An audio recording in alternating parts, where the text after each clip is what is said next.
Notre revue entendue est extrait de la page Facebook du groupement des sapeurs-pompiers militaires, le GSPM. On va le voir à l'écran certainement. Effondrement donc de l'immeuble R+4 Engrais 8e tranche. Pour la situation, donc à 11h20, les recherches se poursuivent en alternant moyens lourds et techniques, manuels, 4 corps, un homme, une femme et 2 enfants découverts, mis à la disposition des pompes funèbres, bilan provisoire, 34 victimes, 13 évacuées, 17 mises en sécurité et malheureusement, enfin c'est pas malheureusement, mais je rajoute le malheureusement, 14 décédés. Encore un immeuble qui s'effondre. Voilà tout ça. Oui, c'est vraiment avec beaucoup de tristesse qu'on a appris cette nouvelle, parce qu'une maison, c'est un lieu de vie, ce n'est pas un lieu de mort.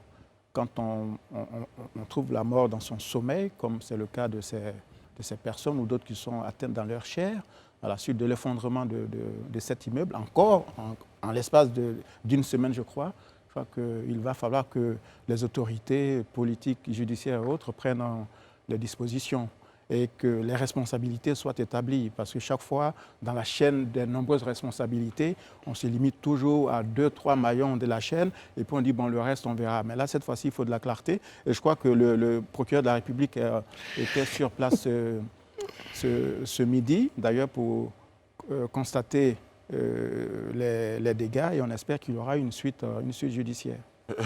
Une suite qu'Élysée veut muscler. Ben, pas forcément que je veux muscler, mais je dis que, déjà avant que je ne puisse me prononcer dessus, tu permettras que vraiment je présente mes sincères condoléances, en tout cas aux familles endeuillées et propre rétablissement aux blessés. C'est vraiment encore dommage et c'est triste qu'on se retrouve encore en moins d'une semaine, disons, ou une dizaine de jours, en train d'assister encore à l'effondrement d'un autre immeuble.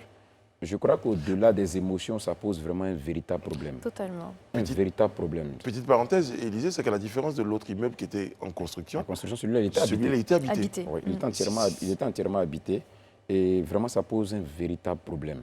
Aujourd'hui, en Côte d'Ivoire, qui est habilité à faire construire des immeubles? Qui est habilité à autoriser la construction d'un immeuble? Parce que là, tout à l'heure, avant que je ne vienne sur ce plateau, je lisais un document émanant même du ministère où il avait été dit que cet immeuble les travaux de construction avaient commencé en 2010 sans permis de construire. Et en 2017, c'est-à-dire 4 ans avant, les gens ont commencé à habiter l'immeuble. Mais comment on peut permettre qu'un immeuble qui n'a pas de permis de construire aille jusqu'à son terme et que même des gens viennent y habiter? C'est-à-dire quelque part, il y a une faille dans l'administration. Donc il y a quelque chose à faire en fait.